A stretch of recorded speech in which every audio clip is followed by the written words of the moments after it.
देखिए मैडम, मैं मंगोलपुरी जैसी एक कंजस्टेड एरिया में मैं रहता हूँ और हालांकि हम खुद 1976 से मंगोलपुरी में रह रहे हैं, लेकिन हमें भी कई बार रात को 9 या 10 बजे के बाद जब हम मंगोलपुरी में एंटर करते हैं या हम और विशेष तौर पर जब हम अपनी धर्मपत्नी या अपनी बेटी और बच्चों के साथ होते हैं तो सच मानिए हमें भी डर लगता है।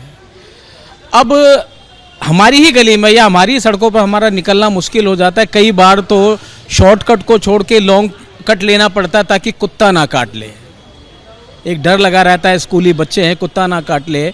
अब ऐसे में अगर ये कहा जाए कि सिर्फ रैबिज जिन कुत्तों को है या जिन कुत्तों को संक्रमण है, बीमारी है, उन्हीं कुत्तों को पकड़ा जाए तो एक आम नागरिक को, सपोज अगर मैं कहूँ, हाउ आई विल आइडेंटिफाई कि कौन सा वाला कुत्ता संक्रमित है और कौन सा कुत्ता ठीक है। मुझे तो ये नज़र आता है 10, 15, 20 कुत्ते इतने सारे हैं, वो काटेगा तो वही नुकसान ही होगा। यहाँ अगर हम देखते हैं सोशल मीडिया और मीडिया के माध्यम से भी कुछ सो कॉल्ड डॉग लवर्स निकल कर आ रहे हैं। क्या वो डॉग लवर्स अपनी तरफ से एफिडेविट देंगे? क्या वो इस बात का जिम्मेदारी लेंगे कि अगर पब्लिक को, किसी मासूम बच्चे को, किसी बुजुर्ग को या किसी छात्र को यदि कोई कुत्ता काटेगा तो उसका हर्जाना या उसके ऊपर जो भी लीगल एक्शन लिया जाए वो हमारे ऊपर लिया जाए? और अगर देखा भी जाए तो गली मोहल्ले के जो कुत्ते हैं वो बेसिकली कंजस्टेड एरियाज में, मंगोलपुरी, सुल्तानपुरी, नांगलो या कच्ची कॉलोनीज में ही होते हैं। और दूसरी तरफ देखा जाए तो ये डॉग लवर्स हैं, so called dog lovers, may be ये कोई बहुत बड़ी एनजीओ चलाते हैं, संगठन चलाते हैं जो एनिमल प्रोटेक्शन के नाम पर शायद अर्निंग भी करते हों, क्योंकि मुझे नहीं लगता कि कॉलोनीज़ के जो डॉग लवर्स के निकल के आ रहे हो, मैं ऐसा नहीं देख रहा हूँ। मैं तो मैम, हमें पहले भी डर नहीं लगता था और डॉग्स जो हैं बेचारे, डॉग्स ऐसे एग्रेसिव होते कम हैं।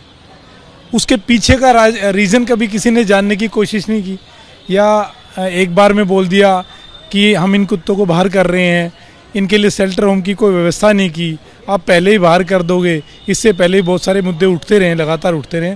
हमें किसी भी डॉग से पहले भी ज़्यादा कोई प्रॉब्लम नहीं रही। हाँ, छोटे बच्चों का डर जो थोड़ा बहुत हमेशा रहता है डॉग्स के प्रति कि कोई डॉग एग्रेसिव है। किसी डॉग्स को जो आपके घर के बाहर रहता है, आप अपने बच्चों को भी तो खाना देते हो ना, आप अपने बच्चों को खाना देते हो। किसी डॉग्स को अगर 3 दिन खाना नहीं मिलेगा तो कहीं ना कहीं वो एग्रेसिव हो जाता है। तो सबसे पहले मुझे जो लगता है कि डॉग एग्रेसिव होते कम है, वो तभी होते हैं जब उनको खाना नहीं मिल पाता। नहीं लगता, हमारे वैसे हैं तो हैं, हमारे यहाँ पर गली में कुत्ते हैंगे बहुत हैं, लेकिन जब भूखे रहते हैं ना, जब काटते हैं वो ऐसे नहीं काटते हैं। लेकिन वही जो गलत तरीके से उसे अलग पुचाया जा रहा है ना, उनके लिए कुछ नहीं डाल रहे हैं। मैंने देखा था, वीडियो में देखा था, ऐसी जगह डाल रहे हैं वहाँ पानी भी नसीब नहीं है, तो ये चीज़ तो गलत है। अब हम भी तो जानवर पालते हैं, कोई भी अपना कुत्ता घर में ही पालते हैं, अगर हम बाहर वाले कुत्ते को डाल देंगे तो अच्छी तो बात है। लेकिन ये है ना कि अगर जो काटता वही है जो भूखा होता है। हमारे पास भी है, हम खुद खाना डाल के आते तो कुछ नहीं बोलते वो, लेकिन है ना उसको वो भी तो बेचारे बेजान है ना, उनको भी ऐसे बेकदरी मत करो। लेकिन अगर उनके लिए बनवाना तो कोई फार्म हाउस ऐसे बनवाओ, उनके लिए सुविधा ऐसे करो जब छोड़ के आओ, कोई दिक्कत नहीं है। ये बताइए, जो कुत्तों से लोग परेशान थे सड़क पर, कुत्ते काटने लगे थे, अब उनको पकड़ने की बात कही थी, लेकिन आज कोर्ट ने कहा नहीं, उनको पकड़ा नहीं जाएगा, सिर्फ जो रेबीज वाले कुत्ते हैं या जो ज़्यादा अग्रेसिव कुत्ते सिर्फ उनको पकड़ा जाएगा। क्या कहते हैं, मतलब परेशानी होती थी क्या कुत्तों से? नहीं, हमें तो उतना नहीं होता, अब किसी किसी को होता भी है बोलते हैं, अब हमें तो खास इतना नहीं होता। और किसी को काटते हैं, जो कोई कुत्ते तो ऐसे काटते भी हैं किसी से, तो अब हर कोई तो ऐसा नहीं होता, तो कोई होते होंगे। क्या नाम है आपका? पूजा। मुझे बताइए कि घर से जब बच्चे बाहर निकलते हैं या बाकी लोग निकलते हैं, परेशानी होती थी कुत्तों की वजह से कभी भी? अब कोर्ट ने कहा कि सिर्फ बाकी कुत्तों को वापस जगह पर छोड़ा जाएगा। क्या नाम है? शबाना। शबाना जी, बताइए, जो आवारा कुत्तों को पकड़कर सेंटर में लेके जाने की बात हुई थी, अब ये कहा गया है कि जो रेबीज वाले कुत्ते हैं उनको रखा जाएगा, हाँ, बाकी सबको वापस छोड़ दिया जाएगा। वो तो मासूम बच्चे हैं। आप लोगों को कुत्तों से या बच्चे नहीं, कोई छेड़ेगा तो जब ही काटेगा, और ऐसे तो कोई बात नहीं, बस ये है डर कुत्ता काटने का, बच्चों का डर, ये बात होती है और बात तो कुछ नहीं है।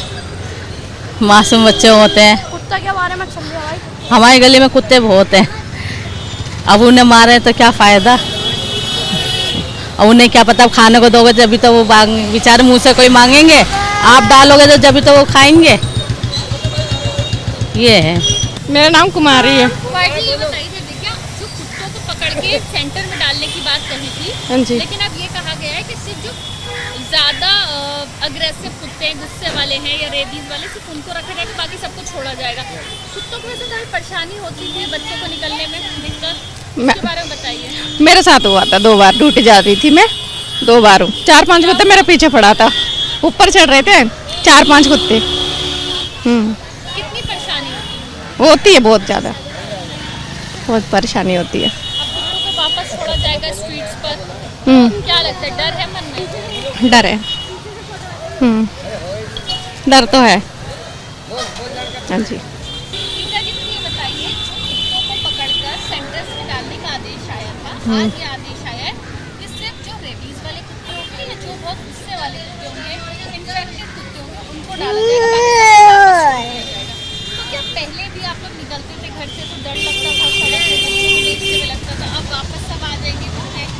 नहीं, हमें तो कभी डर नहीं लगा, क्योंकि हमारी तो गली में कुत्ते रहते थे, यहीं पे ही हमें तो सेफ्टी थी उनसे बड़ी। अब वो नहीं है तो हमें दुख होता है इस चीज़ का। वैसे तो जो कुत्ते काटते हैं उनको तो पकड़ना ही चाहिए, बस इतना ही बोलूँगी मैं तो।